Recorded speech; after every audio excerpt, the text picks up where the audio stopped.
Hello everyone. So I welcome you again in my lecture. So in the previous lectures we talked about searching technique. In this we are going to talk about sorting technique. So you will realize that most of the time when we solve any problem, you will be implicitly using searching or sorting. Sorting is widely used to solve many problems, and we have many sorting techniques available to this present time. Though we have many sorting techniques are available, but you cannot claim that any one technique is the best technique, because these techniques have their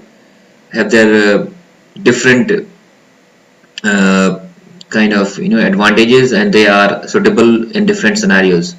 So we will see that what are the fundamental techniques which are available. We will see one by one technique, and then we will also analyze. So let's start. Okay, so sorting is basically uh, arranging the elements in some certain order. When I say in order, we are interested to arrange them in a sequence so that the first element may be the smallest and the last element is the largest. This is called ascending order. The reverse of this is a descending order, where we are interested to arrange the element in such a way so that the first element is the highest element or the largest element, and then other elements will keep on decreasing and the last element will be the smallest element. So when we talk of sorting, we are interested to arrange them either in ascending order or descending order. It all depends on your problem. Then we have two kinds of sorting. One is called internal sorting and the other is called external sorting. As the name suggests, internal sorting means you need to have all the data elements in the memory.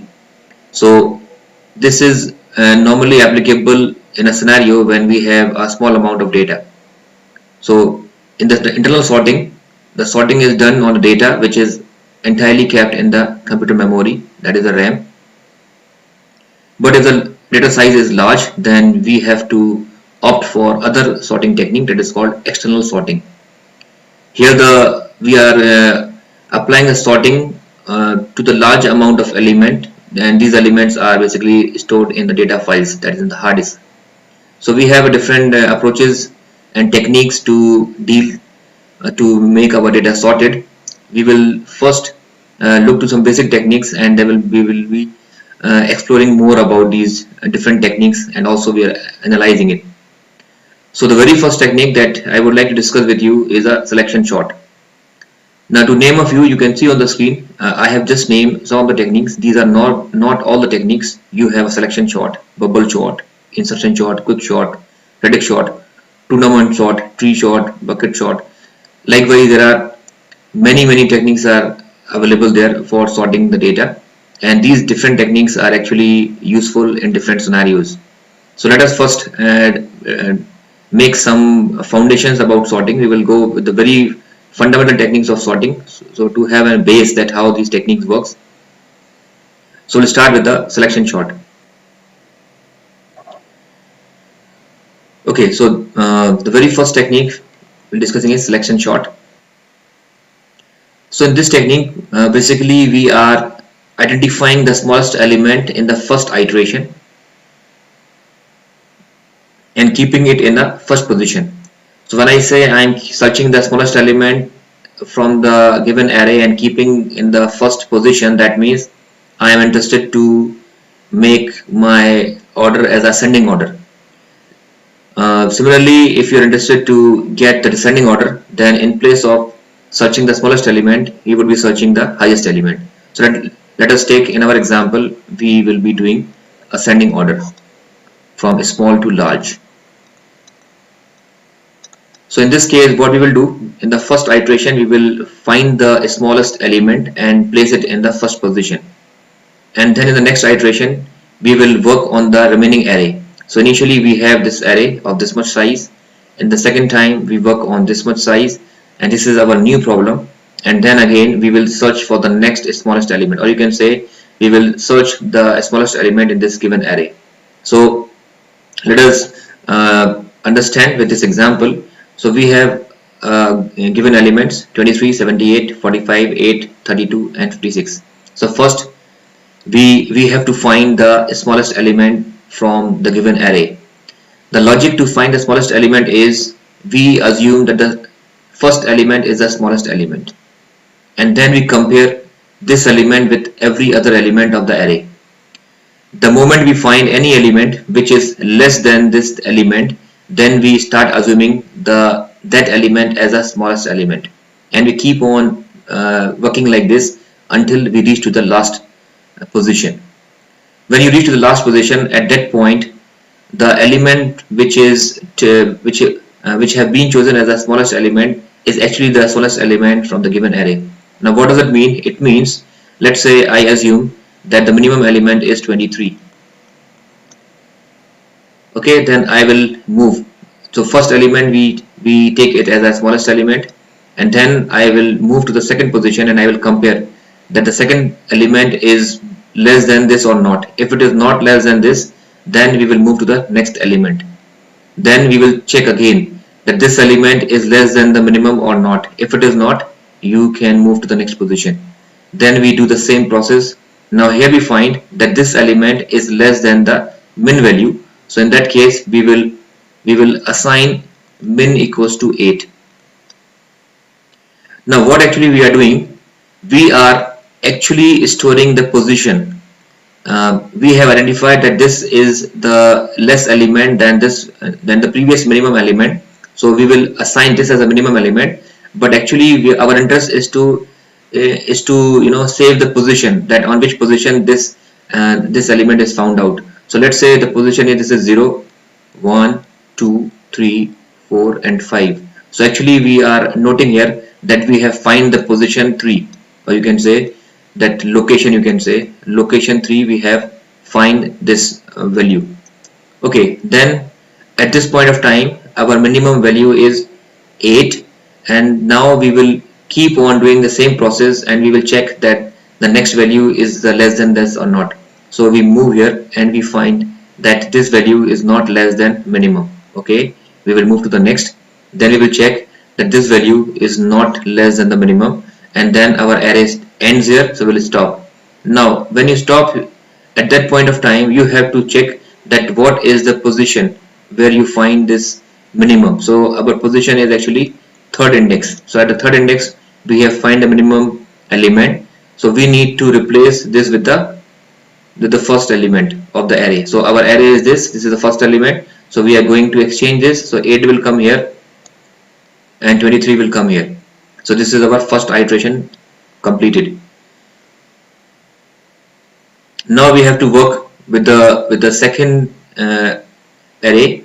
Actually this is a sub array. So what we are doing, every time when we move to the next iteration, we reduce the size of the array. So here our array is of size 1, 2, 3, 4, 5, 6, but in the next time our array is of size 1, 2, 3, 4, 5, and we will again apply the same procedure. What is the procedure? We will assume that this is the minimum. So I will say that my minimum is 78, and obviously the location is what? This is your location number 1. Actually this is the first position. This is your first position. So always we assume the first element as a minimum element. Then we move to the next element and we check, is this element is less than the minimum? Yes, this is less than the minimum. So you will now say that minimum is 45 and this is found at location 2. Then you move again and then you will compare, is this element is less than the minimum? Yes. So again you will say now your minimum is 23. That means actually minimum is one variable and we keep on updating the value. So these values are overwritten, these values no more existing. So now minimum is 23 and the location is 3. We keep on moving. Is this element is less than minimum? No. Then we move here. Is this element is less than minimum? No. And we are coming to the end of the array. So when you come to the end of the array, our minimum is 23 and it is found at location number 3. So we have to exchange this with the first element. So this is the array which we are working. So we have to swap this, we have to exchange this element, and you get 23 here and 78 here. So now we finished our second iteration and we are able to find the two smallest element, means the first smallest and the next to that smallest.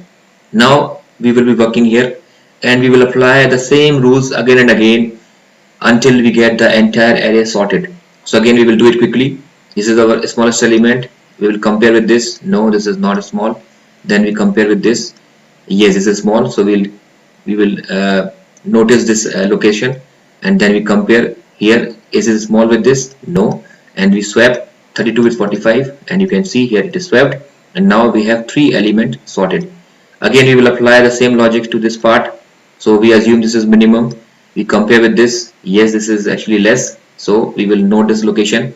We move to the next element and compare with this. No, this is not less, so we have to swap these two positions. We have swapped it, and similarly here. And finally, when you have no means that there is no element left in the array, you have to stop. That means you keep on working until you have an element. So one thing to have, you have to keep in mind that you are doing a loop almost n number of times, and every time when you are doing iteration, it is reducing by 1. So actually you did n, actually when you say n, we are doing n minus 1 comparison, because when we have two elements, let's say 1 and 2, then we do only one comparisons. We can do comparison between 1 and 2 elements. Okay, if there are 3 elements, then we do two comparisons, comparison with 2 and comparison with this. So when we have n elements, actually we are doing n minus 1 loops, and within every loop the number of comparisons are actually reducing. So here you are doing n minus 1 comparisons, then you are doing n minus 2 comparisons, then you are doing n minus 3 comparisons, and so on. So you keep on decreasing your number of comparisons. This is how this particular logic works.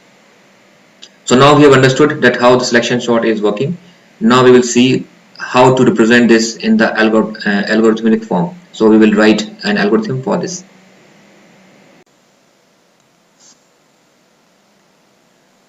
Okay, now let's see how we can write the algorithm. We have an idea of the selection sort. We understood the logic that how this algorithm is actually working. Now we'll see that how we can write a code for it. So the very fundamental part of this is to find the smallest element in each iteration. So this is the logic to find the smallest element. So every time we have to find the smallest element in the first iteration, and then in every iteration actually we are finding the smallest element from the given set of elements.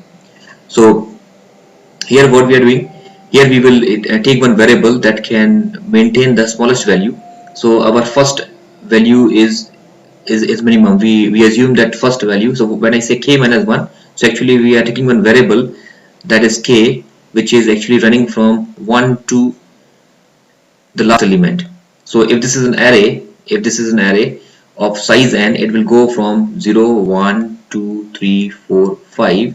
So actually if the array is of size 6, then it will go from 0 to 5. So we have a loop that will go from 1 to n minus 1, you can say, because the size is 6, then it will go up to 5. So we will make a loop that will go from this position to the last position, and before that we will also assume that the first element is the smallest element. So we note it as small equals to a of k minus 1, and also we will note down this position. This location is location k minus 1. So this we have to maintain. Then how we can find the smallest element, we will make a loop for j equals to k to n minus 1. So we have a loop that will go from k to n minus 1, which is going to reduce by 1 every time. Do if a of j is small, so what is here? So j is going from k to n minus 1, where k is also is actually 1 to n minus 1. So when k is 1, so j is equals to, so for when k equals to 1, j is going to do from 1 to n minus 1. So this loop is actually working as an outer loop, which will define that how many times we are doing this job, how many times we are finding the minimum out of the given element. So we have to find the minimum. Here we are finding minimum, here we are finding minimum. So every step we are finding minimum. So how many times we have to find minimum, that is controlled by the outer loop. So this is the outer loop that is controlling this part, and in this inner loop we are actually finding the minimum. So how to find the minimum? So when k equals to 1 means for the very first time in the first iteration the loop will go from 1 to n minus 1, and what we will do, if a of j is less than small, so if a of j is what, if a of 1 is less than small, and what is a small? Small is actually here a of 0 in this case, because here we have set a of k minus 1 is a of 0 here. So if this value is less than this value, then we will set this as a small, but in this case this is not actually less, so we will just skip this part. This if condition is getting false, we move to the next part, and this now k becomes, then j becomes 2. So for k equals to 1, j is going to have 1, 2, 3 up to n minus 1. So for j equals to 1, this condition is actually false. When j equals to 2, then also the condition is false. When j equals to 3, then the condition becomes true. So you can see when a of 3, when j is 3 is less than a small, if it is less than a small, yes, because a of 3 is 8 and a of a small is 23. So in this case we will set the location equals to j, that is 3. So here we have find out that this is a smallest actually location.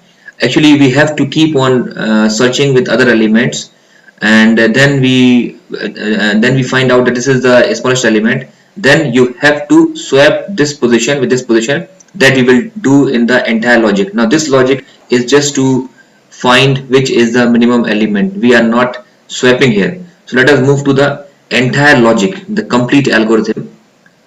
This is the complete algorithm which actually does both the task to find the minimum element and to also sift the minimum element, and do it for n minus 1 number of times. So here you can see this is the procedure we have maintained. You have to pass an array. This is an array name, this is size, so we are passing an array of size n. We have declared some variable to maintain our logic. This is the outer loop that will keep track, it will go from here to here. This is the outer loop body, so it will keep track that how many times you have to perform the task. So this all iteration is performed or maintained by this loop. So here we have small equals to a minus 1, so a will go from 1 to n minus 1. That means you have to make a loop n minus 1 number of times. So the array size is 6, you have to do 5 number of times. If the array size is 7, you have to do 6 number of times. So we are making a loop for n minus 1 number of times. We have set small equals to a I minus 1, so 0, 1, 2, 3, 4, 5. So array size is 6 and the index will go from 0 to 5. So we are making I index from I equals to 1 to 5. So I of 0, when I say I minus 1, so I minus 1 means 0 because I starts from 1. So this position is 0 and the value we are assuming as a small. So small is ai minus 1, location is I minus 1, and then we have an inner loop that will find the minimum from the given set of element. So this is the ith. When I equals to 1, we will do this entire j loop. When I equals to 2, we will do this entire j loop. When I equals to 3, we will do entire j loop. This is how j loop is working. So here what we are doing, we are doing the same logic. If aj is small, then we assign the aj equal to small and we also maintain the location. Now once you iterate the entire elements, means when I equals to 1 and when you run the entire j loop, then when you exit from the j loop, so you will just locate which is the minimum element. Let's say in the first iteration we have find that this is minimum, but now we need to swap this element with this position, with this element.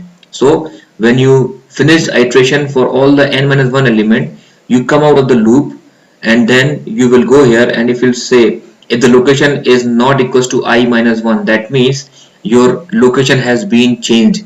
We have started our location with I minus 1, and if it is not I minus 1, it actually means that we have find the element which is not this element. We have find other element which is actually less than this element. That's why this value is not equals to I minus 1. If this value remains I minus 1, that means the value which we have chosen as the smallest is actually the smallest in the given array. So in that case we will skip this part, but if you look to this situation, we have find another smallest element. So this is actually, we will go inside to this if condition, and we have to swap, and I believe that you know how to swap the two element. This is just a logic to swap the two element. We are swapping the two element. So after doing this, we will go back to the ith next iteration. 1 to 5, this is 1 to 5, then this is 2 to 5, then this is 3 to 5, because this is index 3, 0 1 2 3, then this is 4 to 5, and then you have to stop, because the when you move to the 5, this is actually the end of the size of the array. So this is how the entire thing will work, and I hope that you understood that how the instruction short is actually working. Now let us look to the analysis part, that what is the running cost. So you can observe here you are doing n minus 1 comparisons. So here you are comparing these two element, these two element, these two element, these two element, and these two element. So you are comparing n minus 1 element. So if you have n elements, you are doing n minus 1 comparison in the very first iteration. Okay, then we have, if you have n minus 1 element, then you are doing n minus 2 comparison. So actually what is happening, every time the array size is decreased by 1, so our comparison is also decreased by 1. So in the first case we are doing n minus 1 comparison, then we are doing n minus 2 comparison, then n minus 3 comparison, n minus 4 comparison, and then we are doing only one comparison. So the total effort is this number of comparison, or you can say this cost plus this plus this plus this plus this. So we will get this kind of relation or number of comparison, n minus 1 plus n minus 2 plus n minus 3 and so on up to 1. And this is an arithmetic series, and this we can easily represent as n into n minus 1 by 2, which is nothing but big O of n square. So the running cost or the total number of comparison which is required in this algorithm is n square. So the running time is big O of n square. Other important thing that you need to remember in case of selection sort, even the elements are sorted, it will not affect the running time. You have to still perform these number of comparison, means the running time will still big O of n square. What does that mean? If I write 1, 2, 19, 35, 48, 69, this is my array, and if I want to apply selection sort to make it sorted, in that case also you have to do this much work, or the running time of this sequence is also big O of n square. We have certain algorithms where the input will affect the running time, and that algorithms are said to be adapted.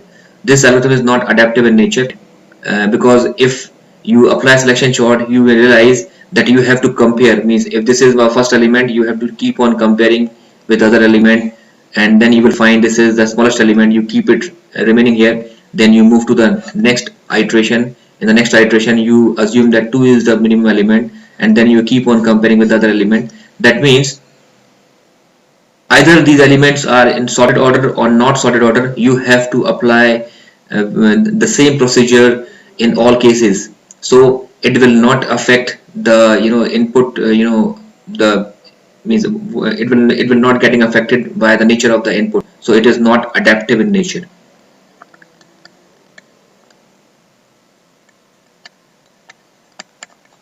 So this is all for selection sort. In the next video we will discuss about next sorting algorithm. So bye for now.